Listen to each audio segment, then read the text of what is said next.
Good evening. A project that's been more than a year and a half in the making could finally come to fruition in just months. The David Nelson Park broke ground in 2016, but since then there's only been a dirt lot where the park is supposed to be. 23 ABC's Brandon Johansson joins us live from the park with what's caused the holdup and what the timeline looks like now. Brandon?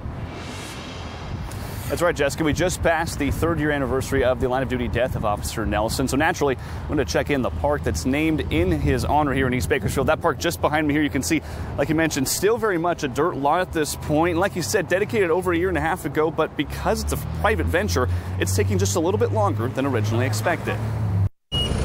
Things are happening in East Bakersfield.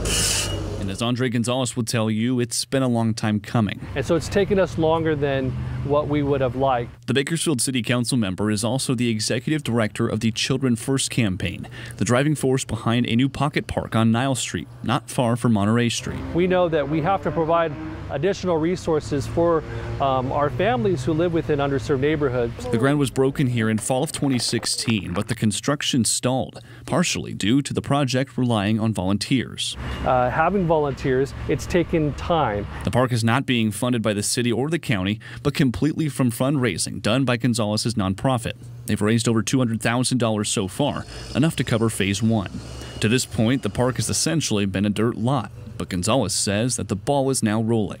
We've already built some important pieces of the park, and we're hoping to open by mid-September. Artist renderings of the park show a landscaped area, complete with a stage for movie nights and other events. And the idea is to have a muralist come in and paint a beautiful mural. And there again, we will have a shade structure above the stage area. It's all for an area that Gonzalez says is underserved, and it's in memory of a man who died while serving. David Nelson Park will honor the Bakersfield police officer who died in the line of duty. The park, not far from where he patrolled. The pursuit that ultimately ended Officer Nelson's life actually began just a few blocks away from here. The park that's been a long time coming. We're here now, we're turning dirt. Now just taking a little bit of extra time. The finished product has to be first rate because we believe that the community deserves it. Now, we are right up against Niles here just behind me, so safety, of course, a concern. Part of phase one will be a fence that's going to be right on the inside of this sidewalk to try to keep everybody safe. That will be complete, like he said, hopefully in September. Now, phase two is going to be right over here. These poles, it's going to be a shade structure. Gonzalez said that that phase is going to need about $50,000, but regardless of that phase, this will be a functional park after phase one is done. However, they are doing a fundraiser for phase two. That's coming up at the end of the month. For now in East Bakersfield, Brandon Johansson, 23 ABC News.